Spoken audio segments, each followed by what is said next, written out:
Hello, welcome to the video. Thanks for joining me. It's the Vent Nerd. I'm Steve, and today we're going to try to revive a dead Tandy TRS-80 Model 100 laptop computer. I got it off eBay, and it was working. It worked one evening, and then the next day it wasn't. So we're going to go ahead and open this up and see. That's where I left the other one. I'm guessing it's the capacitors and or the backup battery that's in here. That's one of the, or two of the most common problems. And since it worked flawlessly the prior evening, the keyboard, the screen, and everything was just working fine. And then probably having not used it in a long time, firing it up the next morning just dead. So let's get into it.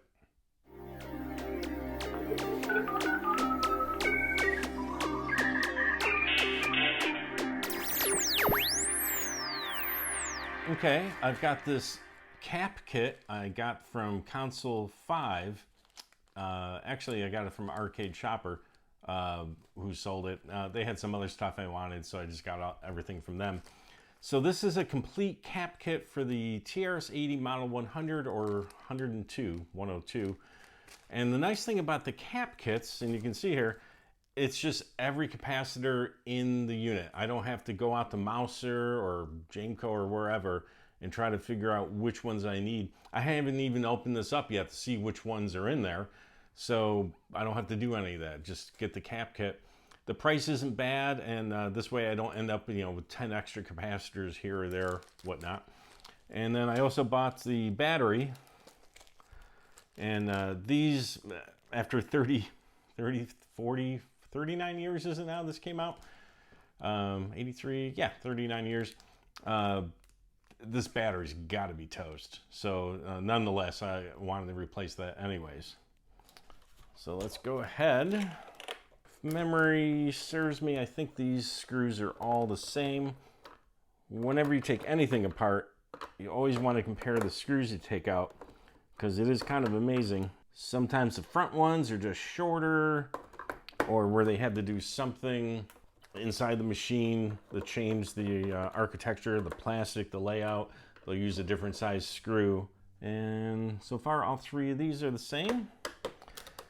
If they're not the same, then you definitely want to note where they came from, because what can happen is you'll end up putting a screw through some component, or perhaps even worse is the front of the case. It's easy to replace a broken component, but the front of the case, then you got to deal with that.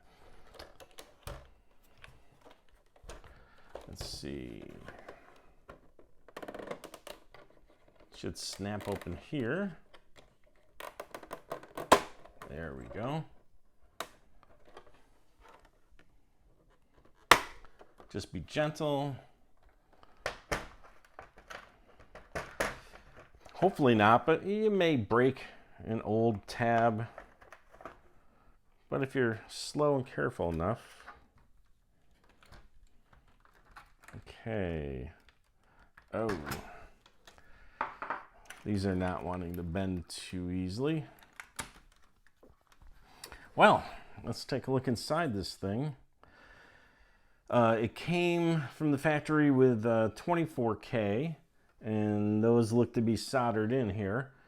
8, 16, 24, 8K each, and then the optional 8K to bring it up to its full max 32K. The batteries over here, it doesn't look bad. I don't see any leaking. And then the capacitors are spread throughout. Just take a look at them on the board here. Not seeing leaking. What I've read, I haven't experienced this myself yet, but the Model 100, and correct me in the comments if I'm wrong, the Model 100 with a bad battery won't work correctly. But if you cut out the battery, it will work. You just won't have any memory backup, power backup if your main power source, that being the 4 AA's or an adapter. If you don't have that, and not the memory backup battery, then all the memory just wipes. Which is fine right now with this. So I'm going to go ahead and I could desolder that, but I'll just cut the pins off and we can desolder those pins later. So I know there's no batteries in there, regular batteries. Okay. Okay, I've cut the battery out. And I'm curious if this is the original. There's a code, but I can't discern what year it might be from. Okay, so curiosity's getting me. Let's, oh, I got power adapter here. Let's go ahead and plug this in. See if it fires up.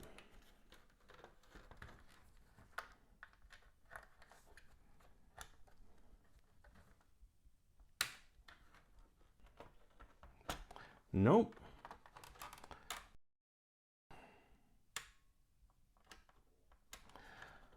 Okay, so it wasn't, or at least it wasn't only a bad battery.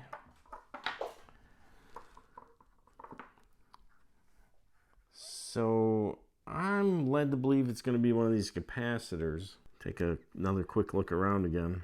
So the Model 100 and apparently the 102, since this cap kit does both, has 17 electrolytic capacitors that have the potential to bulge or leak and go bad after 30, 40 years.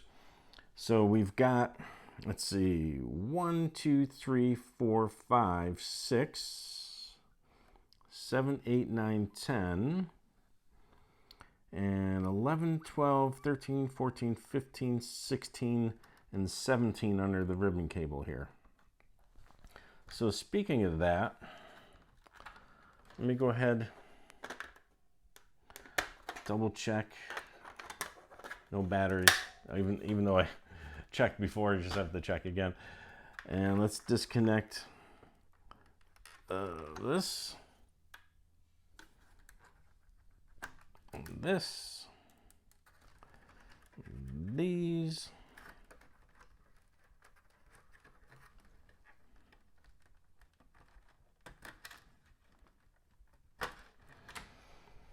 and I do want to note, this keyboard was working fine. This is the display unit, and this is the keyboard. And these traces, they built this really well, but these traces do degrade over time. So I was lucky on this that all these keys work. This one actually up here, the unit is working, but the keyboard, 3 or 4 of the keys aren't working. So I'm gonna have to take that one apart and probably fix some traces on the keyboard. So I've got my anti-static strap on and the unit half apart. Let's go ahead and unscrew the rest of this to get the board out. And again, let's make sure all the screws are the same. They're not going to be the same as the case screws, of course. Usually not. So far, so good. Yep, all the same.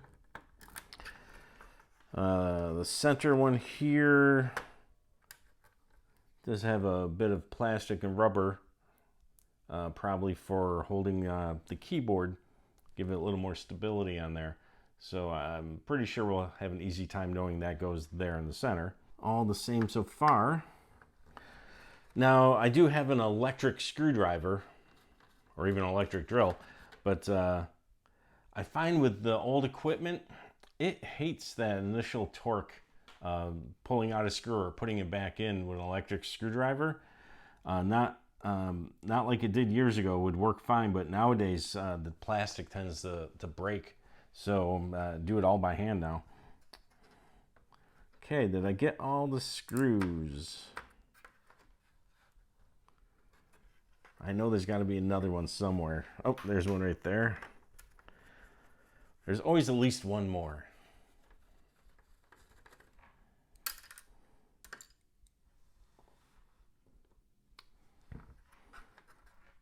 Oh, there we go. Nice and easy. Feel for where the tension is, what's holding it up from coming out. Okay.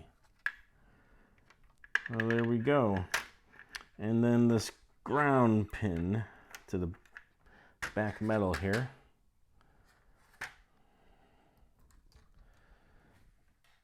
Easy enough. Okay, so all the board screws are the same except for that center one for the keyboard holding. Now for its day, this was a pretty good marvel of engineering.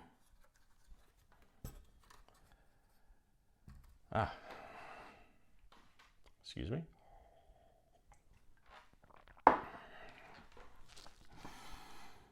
Okay, so we've got the 17 capacitors. And I do know 3 or 4 of them are not polarized. They're all rolly though. So you can see here, this one is polarized. You can see where the negative is, and that's the shorter lead. So the positive lead is longer. They don't note positive on here, just the negative. And then, let's find one of the other ones. So this one is 1 microfarad and is not polarized at all. So you can put it in either way. All the other ones, when you go to do this, it is really important to make sure that you put the negative lead where the negative lead goes, and hence positive where positive goes. And you can look on the motherboard itself. They will have silk screened that information on, usually, and usually it's correct. So you can't always trust that. And again, 30 plus years and working with it, you may remove it accidentally, or even just if you go to clean something first, you may wipe it off the board. So the best way is to look at what is in there first. Don't just cut all these capacitors out. You'll never know the orientation for sure on that. It was working with these in that orientation that they're in now, so it should work again with whatever orientation it is. If it doesn't match the schematics, if it doesn't match the motherboard, chances are the capacitor is correct. It overrides what the schematics or the motherboard shows, unless somebody else did this or they did it wrong at the factory, and that's very unlikely. So, nice thing about console 5 is they put on the bag here. This contains 4 non-polar caps, and one of them, this one actually, the 1 microfarad, I just happened to grab it, says put it at C52. So they want to make sure that you double note that. Also, the capacitors, they're not going to be the same plastic covering color and the same writing style and anything else, even possibly the same size. So you can't just match these up physically. You have to look at the numbers and the orientation of the negative and positive leads, and just triple check before you take it out and put the new one in. So I do believe these 3 here are the same. So let's go ahead and start with those. I've got extra piece now. I'll just put that in the trunk when I'm done. So 47 microfarad, 47 microfarad, 47 microfarad.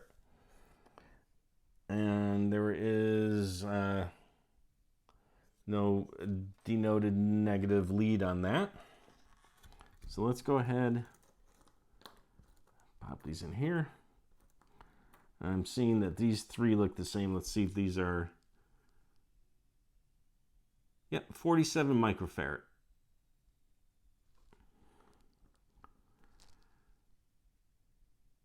$47 microfarad. 47 microfarad. Let me fire up, there we go, the desoldering gun. Now, I'm not going to be concerned about taking a look and noting where the negative lead goes on these, because it's non-polarized. But what I do want to do is make sure I've got the right spots here to remove them. Because once you look at this and you turn it over, and you could start removing IC chips or resistors accidentally and not getting the right thing. So it looks like it's these 3, and I'll just take a marker here. Take a look again. Probably see through the board. Blocking the shot, sorry. I can see the round capacitors. I'll just put a black dot on each one. And then that way I know I can just zip through those, desoldering.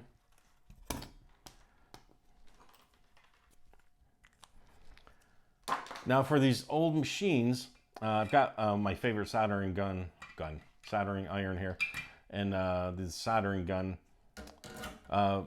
It's nice to put a little fresh solder on these connections to mix up with the old solder, and then it tends to flow a little better when you go to desolder it. So, well, I'm gonna put these on. And I can see my 3 black dots. This makes it real easy. Just a little extra solder. Okay, that went well. And the desoldering gun is up to speed here. It's gonna get a little noisy. I'll probably cut the audio out.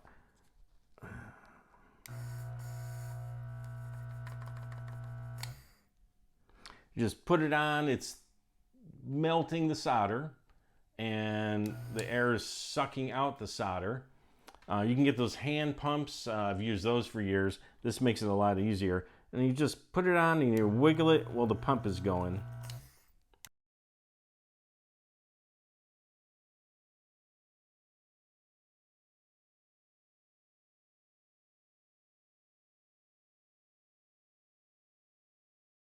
Okay, it's looking good. Do a little more.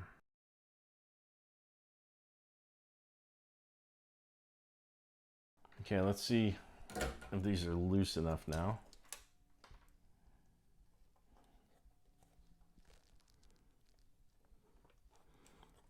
Being a little stubborn.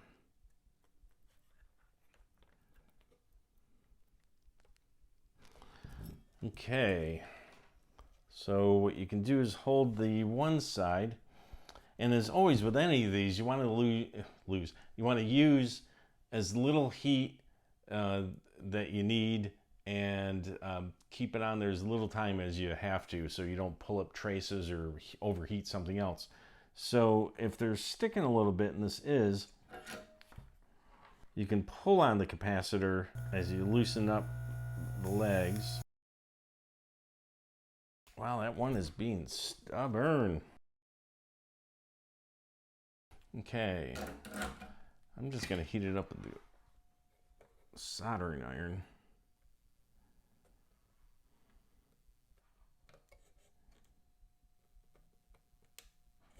Okay, got the one out. Ah, there we go. Okay, so I've got the first one out. I'm gonna turn the heat up on this. I had it at just over 300.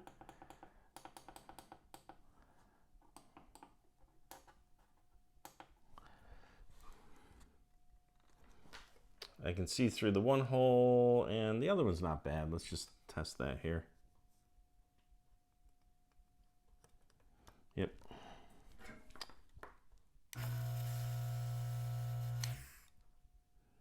That's better.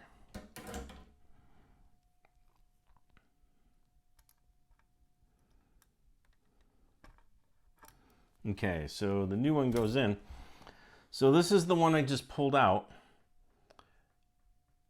There's no negative stripe on here denoting a negative lead, non-polarized. And it's 47 microfarads. This one is 47 microfarads at 16 volts. And you can see it's the same specs, but this one is smaller. So again, you can't go by the size. You can't just eye them all. Let's put that over there. Okay, let's take out the other two.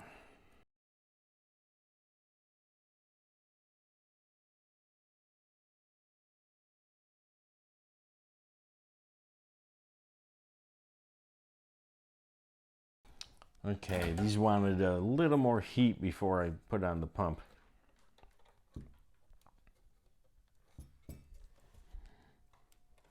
Okay, second one out, and third one out. Perfect. Okay, so I'm going to go one by one here. Or at least these 3x3.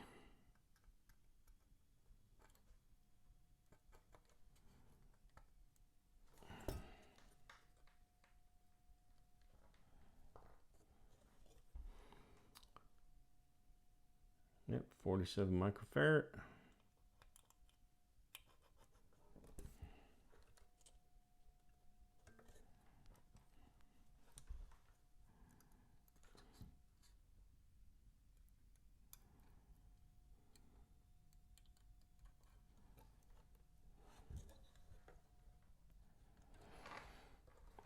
Okay, I'm going to look at these three to, again, double, triple check. 47 microfarad.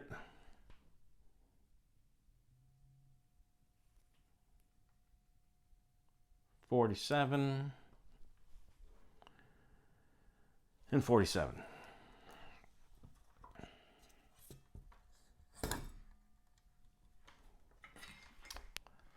Go ahead and just quickly solder these in. Soldering is so much easier than desoldering. And so far, this is taking pretty good solder on these pads. Okay, done. I'm going to leave the leads on for now. I'll cut them off when all 17 are done. That way I know that I've played with those.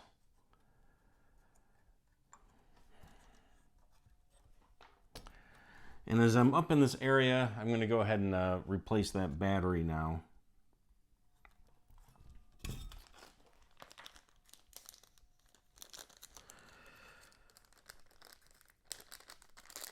And it's a single battery, but it was bought as a kit, you know, to replace the battery in the Model 100. So I know it's the right battery for the right space and everything else. And I can see on the board, we've got the plus sign, the negative sign, and on the battery, we better have something. Oh my, it doesn't say. Well, let's go ahead and see if we get anything on the multimeter on this.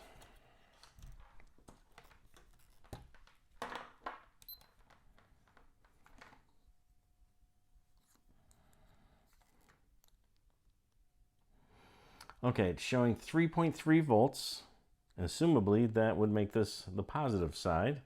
I'm going to go ahead and reverse that. So we should get negative 3.3 now. Yep.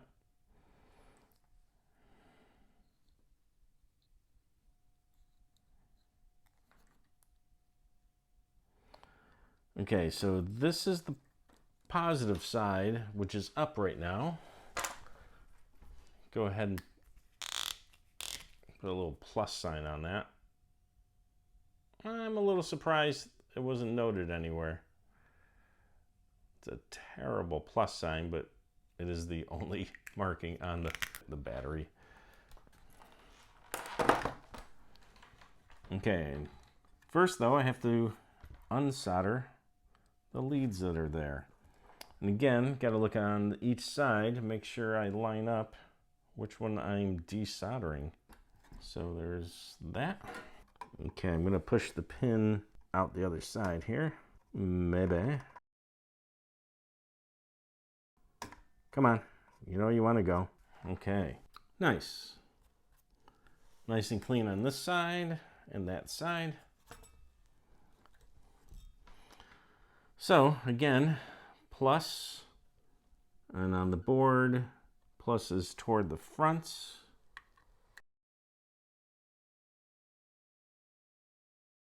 Okay.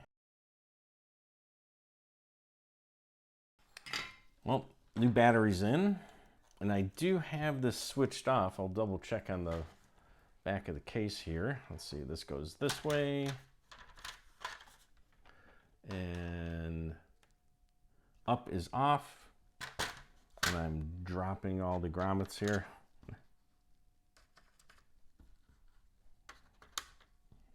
Note to self. I think there's another one somewhere. So the switch is up, and so the memory function is off with that new battery in there. Okay, let's take a look. Let's finish up in this quadrant or sixth area here. And this is polarized. You can see the negative sign there. And it is 3.3 microfarads at 50 volts. Yeah, 470 microfarad at 16 volts and 470 microfarad at 6.3 volts. Yeah, so these two, you want to make sure that you match the microfarad 470 and the correct voltage. There's the two of them are on the board here somewhere. I'm going to put those aside special right there. Okay, so back to here. We've got 3.3 microfarad at 50 volts, and I've got a 3.3, what was it, 63 volts? Yes. So as long as the voltage is higher, you can use it. It can handle the voltage being thrown at it. So I'm going to go ahead and desolder this one. And the negative is on the capacitor. When you have the unit like where you'd have the keyboard, this is the front. The capacitor on the left is, it's negative on the left, and on the motherboard it also says negative with an arrow pointing to it. So we'll remember that that's on the left. I'm gonna see if it comes out without extra little solder on it. These have actually been pretty good. Oh, that was nice. Okay. So my right now is where negative goes.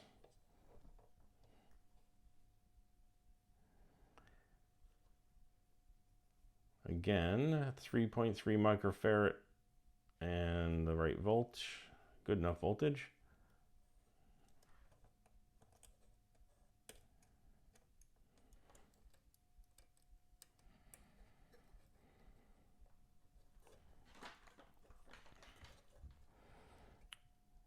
Double checking the negative, it's correct. And let's just solder that in.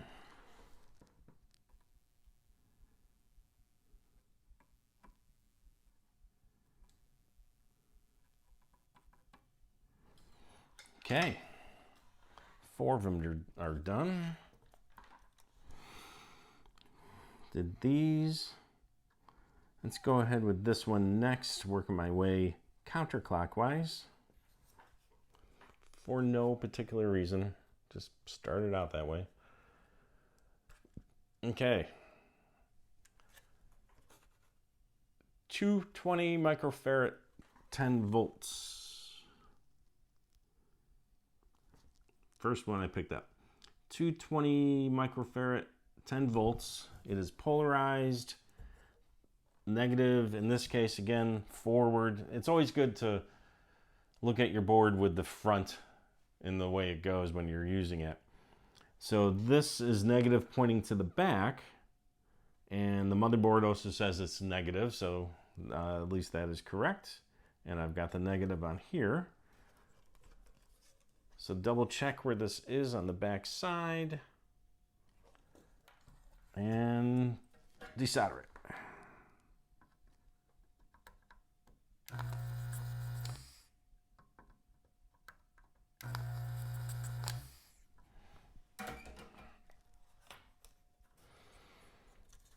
Again, negative at this point that I'm using it, holding it, negative is up.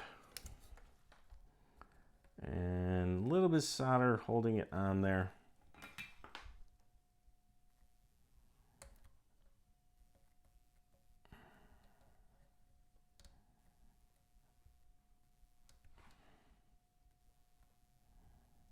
There we go. So again, negative is up. And this is 220 microfarad. 220 microfarad. And the negative was up. So let's put negative up.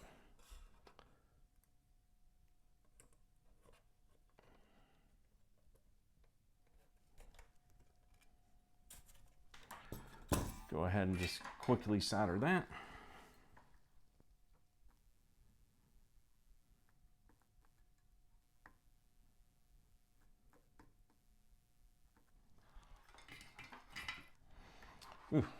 all this talking.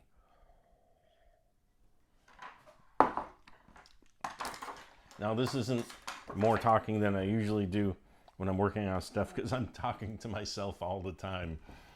It works out good to just talk it out loud. So let that be a Vint tip.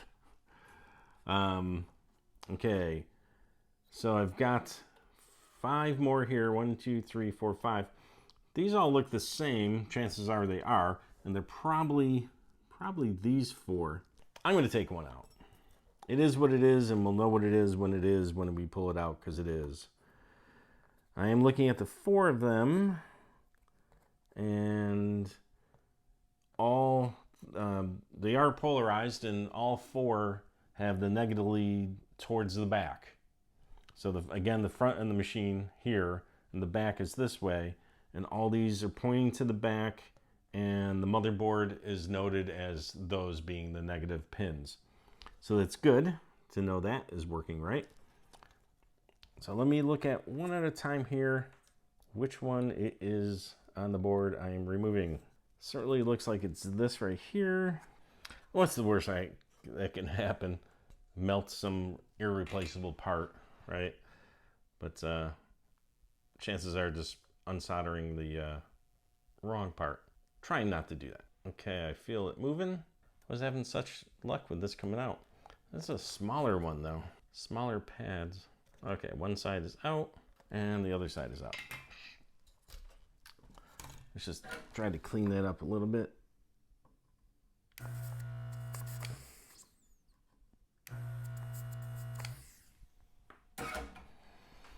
Okay, it is 10 microfarad polarized, and that's what these 4 over here are. 10 microfarad. 10 microfarad polarized, both of them, that is. And 16 volt and 16 volt.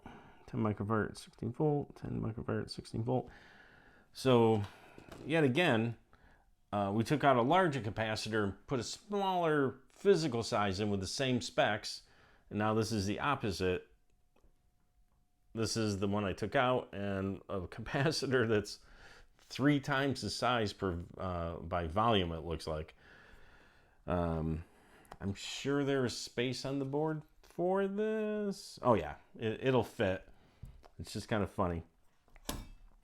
Okay, I'm going to keep taking out these other 3. I think are the same. 10 microfarad. We got 2 next to each other here.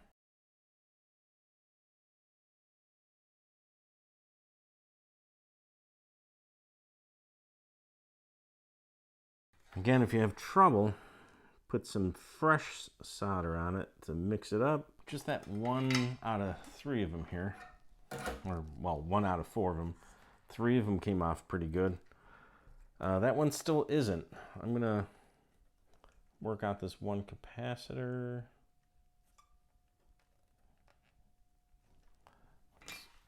Heat that up a bit. There we go. So I just took, if we look across, 1, 2, 3, 4. I took out 1 previously. I just got number 3 out, and it is 10 microfarad. Let's get this number 2 out of 4. I will say I have successfully managed not to burn myself. It's not always a given.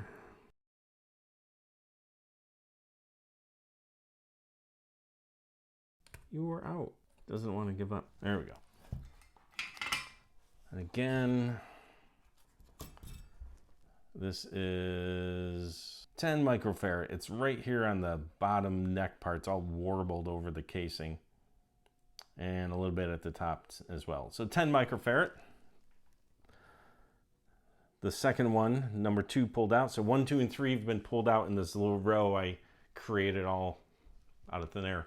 And all 3 are 10 microfarad. We're going to get to the 4th one here. Clean this one up a little bit here, though. It's not liking that. I could just keep the iron on it and melt it to hell and get it off, and that would end up breaking something on the board somewhere. Well, somewhere nearby. So again, you want to use least amount of heat as you have to get the job done, but you can't go overboard. It's gunked up in there. Okay, soldering, desoldering guns are great, but sometimes you need to go old school. Solder wick. It just wicks up the solder. And I have done desoldering jobs with nothing but solder wick. It works, but it takes a lot more time. It's like the bounty picker-upper of soldering world, or desoldering world. When I go to put it in, I'm gonna melt it a little bit and just gently, everything's gently, push the new capacitor in place. Okay, we'll get back to that. We got number 4 to take out in my imaginary line of 4 capacitors. It's not like this is in the tech book or something. I just picked the 4 that look the same. Yep, it's right here.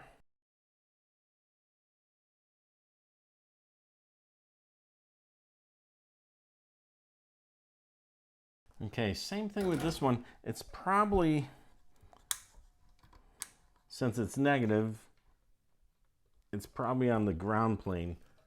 Yeah, it's on a big ground plane. So a lot more metal, which acts as a heat sink, keeping the solder from fully melting, or melting really well for you. So I'm just pulling from the other side as I melt the solder, just ever so little bit at a time here. Wiggle it. So the capacitor is getting very warm. So you know the motherboard's getting warm as well, and other components around. We don't care about the old capacitor, but we care about the components around it.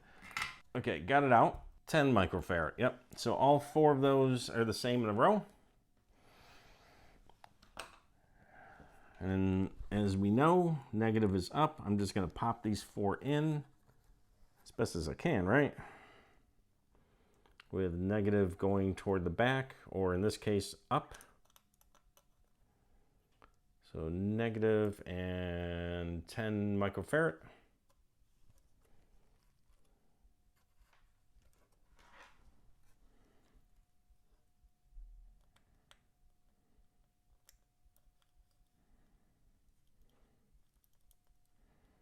Okay, this is where I need a little help from the heat. It's a fun balancing act. Oh, there we go. Got that through. So, you know, it takes 2, 3, 4, 18 tiny little techniques to desolder something and get something back in its place. 10 microfarad and negative. Negative up on the first 2 correctly, and negative up on the third one. 10 microfarad and putting negative up. Might need to heat that a little bit, yeah. Okay, so I had a little more trouble with those, so it's worth taking the extra moment here. Let's see. Negative is up, up, up, and up. Go ahead and solder those in place.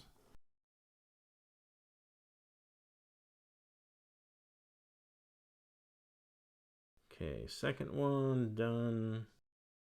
Third. Fourth.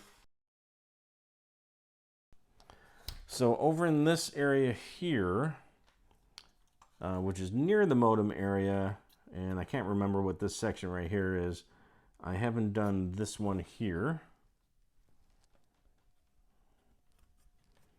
And this is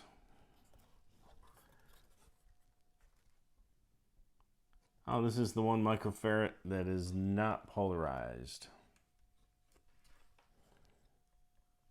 So no notation on the motherboard, no negative dash marks on the casing. Let's go ahead and get that one out.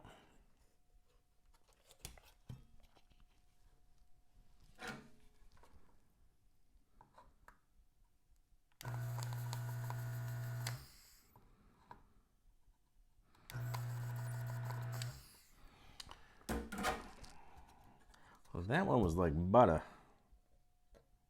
Very simple. And 1 microfarad, 50 volts. And was it this one I put aside? 1 microfarad, 50 volt with no polarization. And actually, let's look at the console 5. Said install the 1 microfarad nonpolar at C52, and this is indeed C52. So we're good.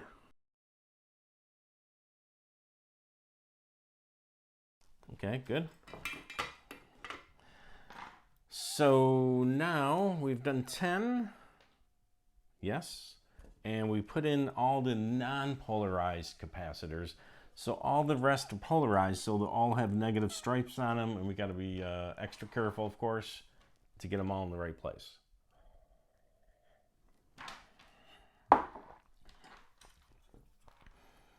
So I believe I've got all the ones done over here. Again, we've got 7. 1, 2, 3, 4, 5, 6, 7. 1, 2, 3, 4, 5, 6, 7. So this, I do believe, is the power area. So we've got to replace 7 right here. Let's start with this big C83. This is the 470 microfarad. This one says 10 volt. And we got a 470 microfarad 16 volt and a 470 microfarad 6.3 volt. So the 16 volt is going to replace this 10 volt here. I'd like to know where the other 470 microfarad is to compare first.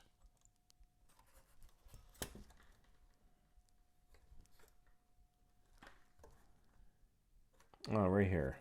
This one here. Yep, 470 microfarad, 6.3 volt. And that's this one here. Okay, I'm going to replace this one. I'm changing my mind. I'm going to do the one that's precise on the 470 at 6.3 volt. So I have less thinking to do in a couple minutes. And that is right there. Okay.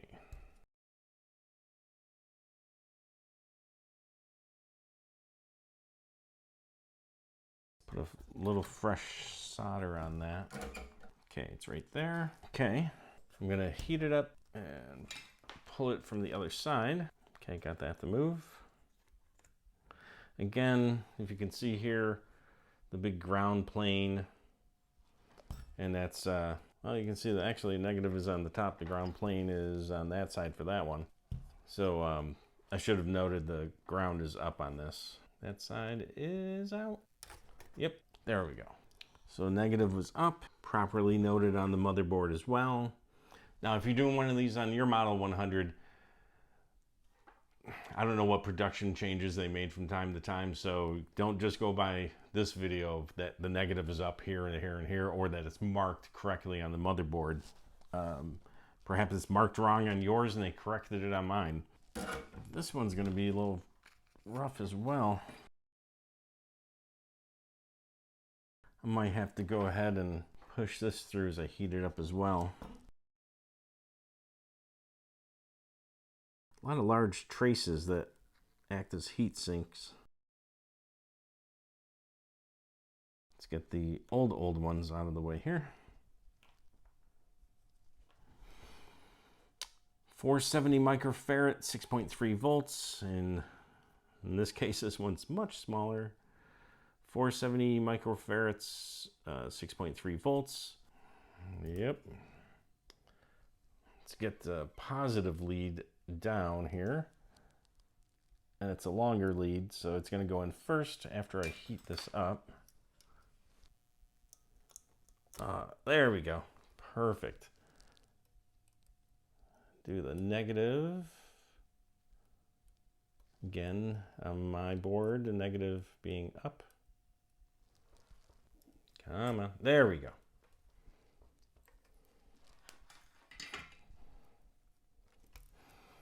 Okay, it's in. It's in proper. Negative is up.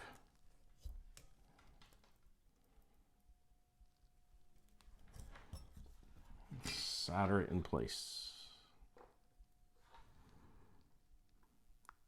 all that work to get the solder off, and I'm just going to put solder back on.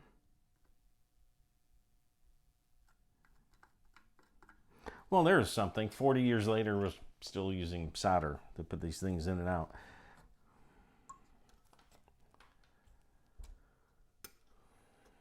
Now I'm going to work on this other 470 microfarad because I'm just going to do them at the same time. So this one, the negative is down or toward the front, and it is noted on the motherboard that way. And for whatever reason, there's not room in the case for this to stand straight up, so they designed it to lay down. I'll have to keep that in mind when I put the new one in. Again, I'm just going to go ahead and pull on this as I heat it up. Nice and easy. That was good. Come on. A little more difficult. It's at an angle since it's bent over. There we go. Well, it looks like the holes may have cleared up. That's good. So negative was toward the front of the unit. So I'll have this negative toward the front of the unit.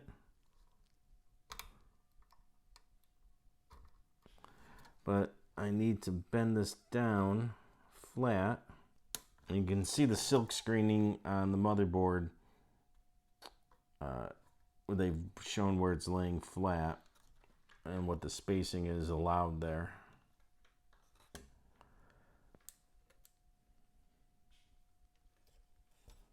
Good. Solder that in. Now, I equate this kind of like akin to changing guitar strings. You could just take on a 6-string, say a 6-string acoustic, you could take all the strings off and then put them on all at the same time, but you have the issue there where you lose the tension on the guitar neck. Here, you might just lose track of orientations of the negative and positive and where each one goes if you can't read it off the silk screen. So it's nice to do it one by one or in similar groupings. Okay, that looks nice. So we've done this and this. And we've got 1, 2, 3, 4, 5. So I'm going to do the one right next to this 470. This one I just put in. I see that the capacitor is negative toward the back of the unit, and the motherboard is marked correctly. And it is 4.7 microfarad. I'm going to take it out and find out, because I'm just doing the one on its own.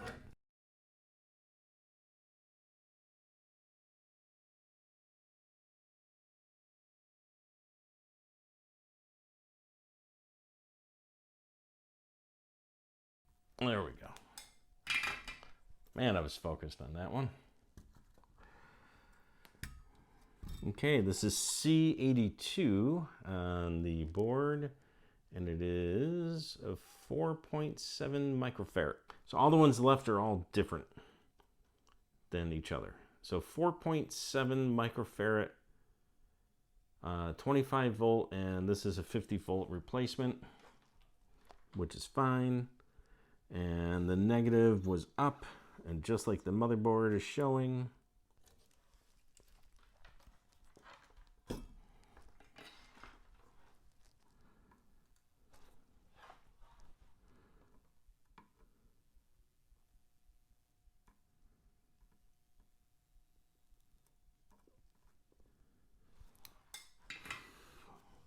Nice. So now we're left with these 4. I'm going to do these 2 next to the actual power switch. And in this case, these 2, let me double check. Yeah, the negatives are to the left of the unit.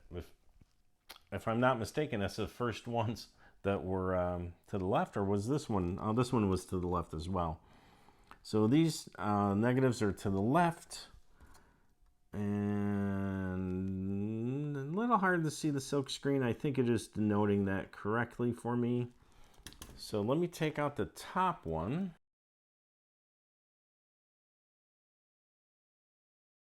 Oh, that came out nice. That might just slide right out, right? Just right out. There we go.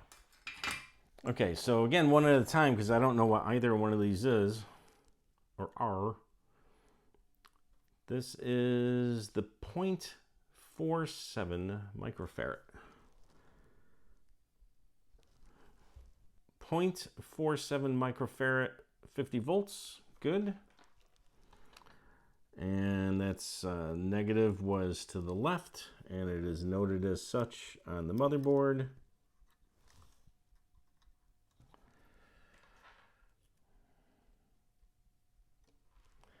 I'm not going to solder that yet. I'll do that when I solder the second one here that we'll take out right now. There's a lot more traces there to suck up the heat. Okay, that one's going. The negative side is going to take a little more. Okay, good.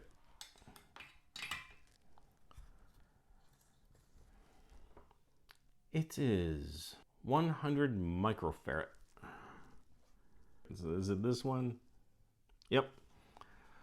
100 microfarad, 16 volt. The original is 10 volts. The 16 volt replacement's fine. That goes right there. 100 microfarad. I'm going to have to heat that up a little bit. A little soldering acrobatics here. Oh, there we go.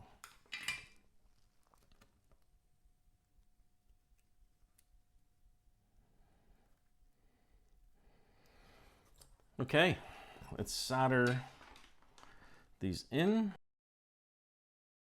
Good. A little more here. Nice. That leaves us these two. Where are they? These two right here. I'm gonna get this out of the way.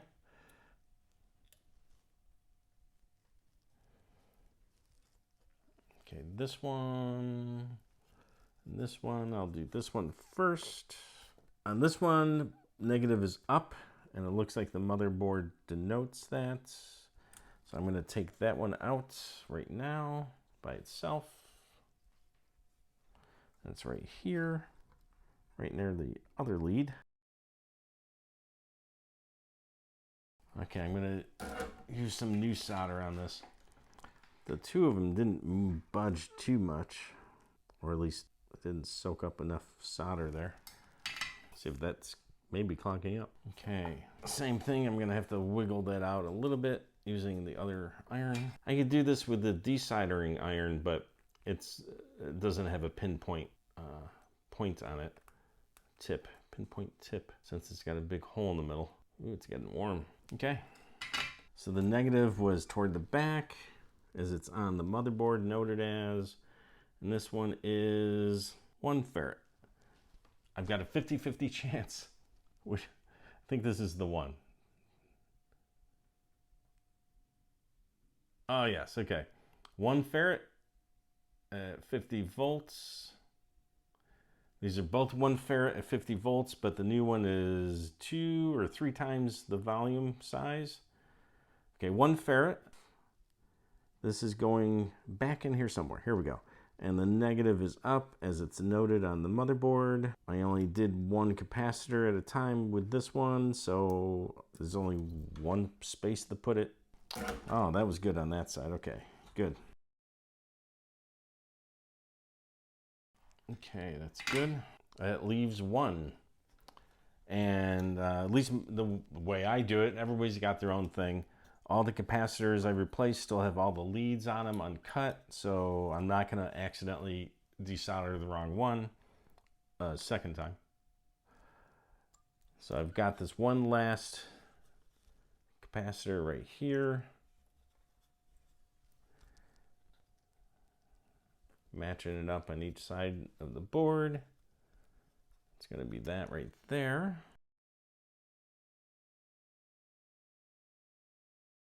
Well, the last one seems to be relatively clean.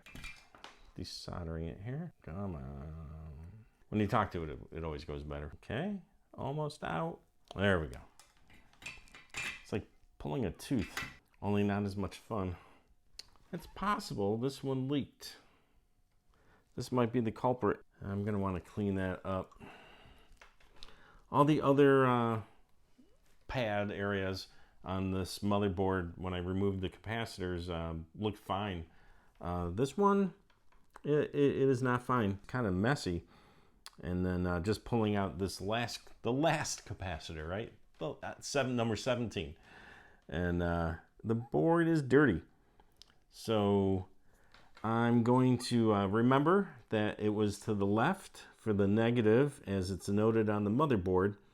And that's going to be even more important now because I'm about to clean it, and I could accidentally, not even accidentally, just, come on, 30 years later, just clean off the silk screen on there.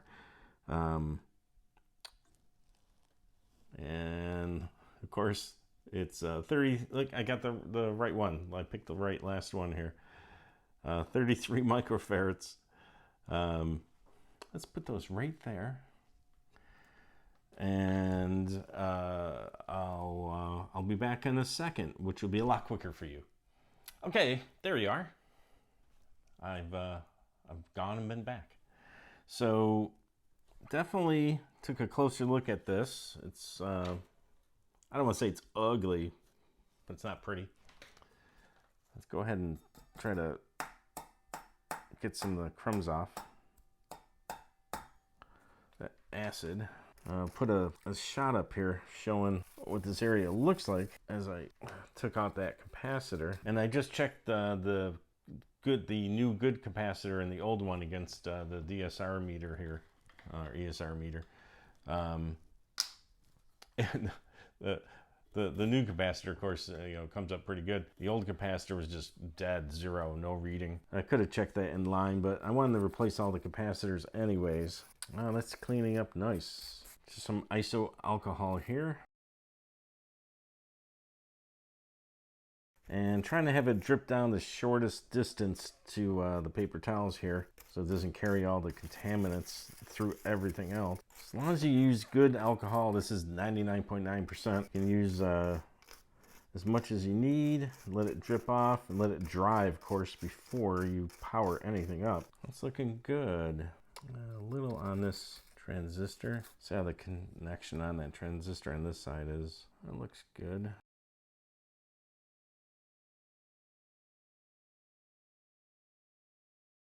The capacitor acid did a little number on some of the leads here. Okay, you can see the before and after. It's still a little cruddy there. I don't want to take a screwdriver and start scraping off in various areas. Kind of want to be less invasive, but certainly we cleaned up whatever spill was happening on there. The diode cleaned up, but it's not looking too good. I want to put this back together though and test this and see if it works the way it is. Otherwise, probably the next step would be to just replace that diode, but let's see if it works first. I think the rest of the components should be fine.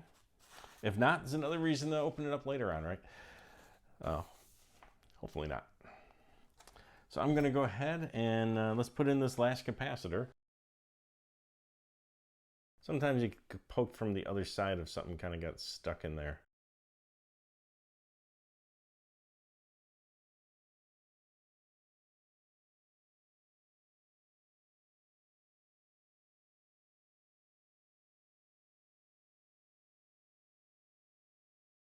Heat's going to get all the way through to the other side.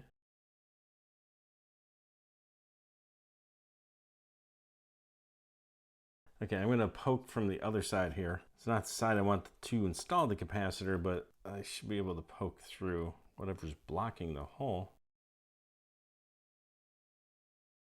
That is not happy. See no light.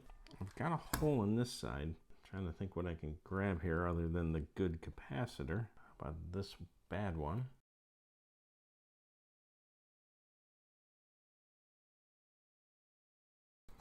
Okay, solder whip. Attack this from a couple ways here. Getting some of the extra solder off this side. Okay, push through from the back side just to clear out the hole. And I am a little concerned about heating this up over and over too much. Wow. Wouldn't be fun if it wasn't the last one giving you the most trouble, huh? What are we at here? Okay, definitely making progress. Jeez. Okay, I think I might be able to heat this enough to push the correct new replacement capacitor through.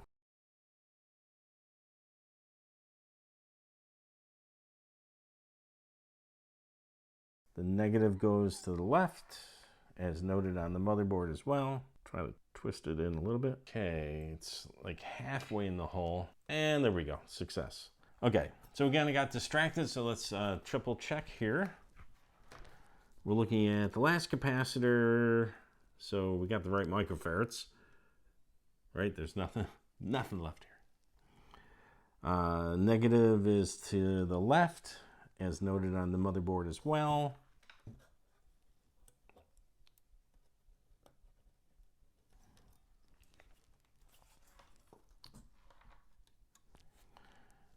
Okay, let's solder this last one in place.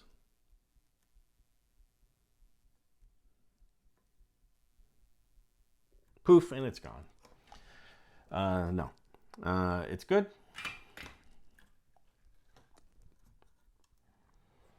Nice.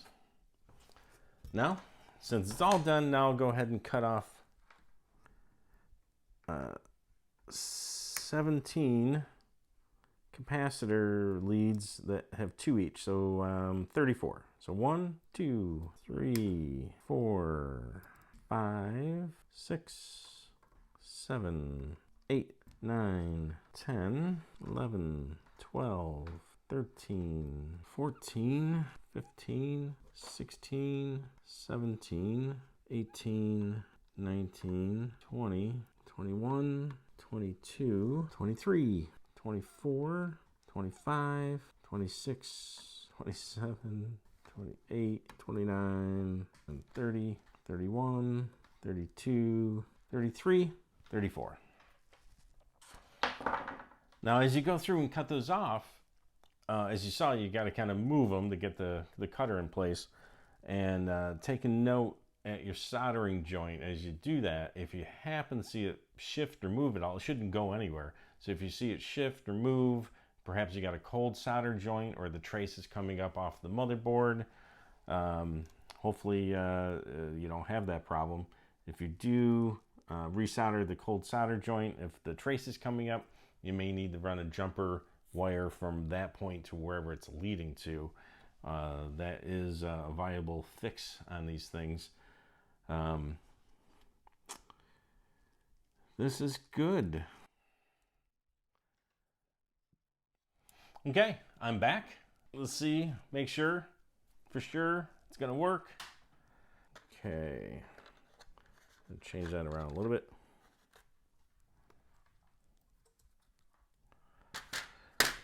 Now this is the same day. I really haven't gone anywhere. I've done this straight through with a break or two there to figure out the one part and then let it dry. So I got a pretty good memory where everything goes back. Let's see how this works out. Tough part was getting the battery connectors out, so we'll put those back in first, except I've got the reset button here, wants to go in. So, okay, reset button, battery connector, terminals, battery terminals, power terminal, and the ground pin. Okay, power terminal. That's not sitting quite straight. The screws aren't, the holes aren't lining up. The battery terminal is not sitting quite well. Okay, well, that's better. Okay, so don't take anything for granted when you put it back. If the holes aren't lining up, don't assume that you just jam the screw in there and get it to go. It was sitting this way for years. It should go back that way. You don't want to stress anything. So all the holes for the screws are lining up. Now I could just screw all this back together and close the case and fingers crossed it works. But then that's where it won't work, because then you got to take it all apart. So let's go ahead and just connect it like this.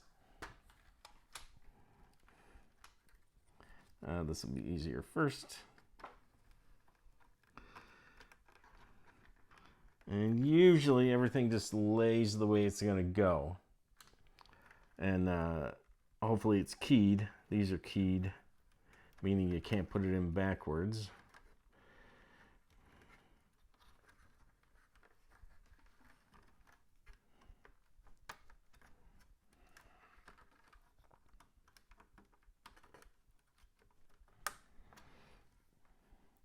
And this is keyed here. I didn't knock anything loose over here. Everything looks good. Just lightly close the case. It is off. Okay, let's turn the battery on, the memory power on. Okay, so this is going to be the moment. You can see into the top display here. Okay, I'm going to turn it on and you tell me.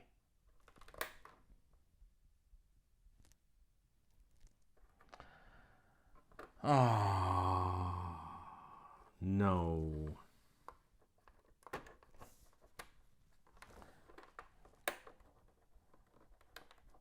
Nope, not at all. Well, after that small defeat, it took a few days to gather thoughts about what it could be. I kept focusing on it's got to be that diode.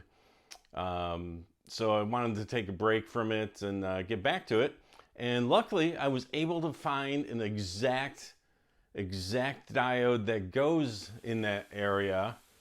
Might need to get my hands on a couple more of those, but that's for another day. So I, off camera, removed the diode that looked pretty bad. That was over at the last capacitor, C85, if I remember right. And put in the nice donor diode, and voila, it works beautifully now. So that was it. It was, I redid all the caps on here, finding that the last one definitely leaked. I did find another one, another area while I was inspecting the last few days where it leaked a little bit. I didn't catch originally, but it didn't damage anything. But the last one did damage that diode. And you can see in a picture here how bad it looked close up. What's interesting is when I went to grab a donor diode, I do have a few of these machines, the Model 100s. So the first one I opened to grab a diode from, it actually had the same leaking capacitor and the diode was corrupted as well. So I've got two machines that happened with. The second machine I opened, the one we maybe just saw, was perfectly clean, but of course I'm going to have to replace the capacitors on that to be sure in the future. So it's working great, and this is going to be the Model 100 I'm going to do some future videos on. I've got a backpack drive device, a new device that uses an SD card, plugs in the RS-232 port just like the original disk drives did. I got my hands on a Rex chip. I've never used one of those before. And I also got my hands on a disc video interface, and I'll leave details for that later if you don't know what that is. But it looks pretty cool. Not sure if it's going to work. It was bought it as is, but looks like it's got everything in it. So this is how you do a recap on a Model 100, and of course clean up whatever leaking capacitors may have caused damage to. I'm glad you joined the journey and hope you enjoyed it, and see you next time.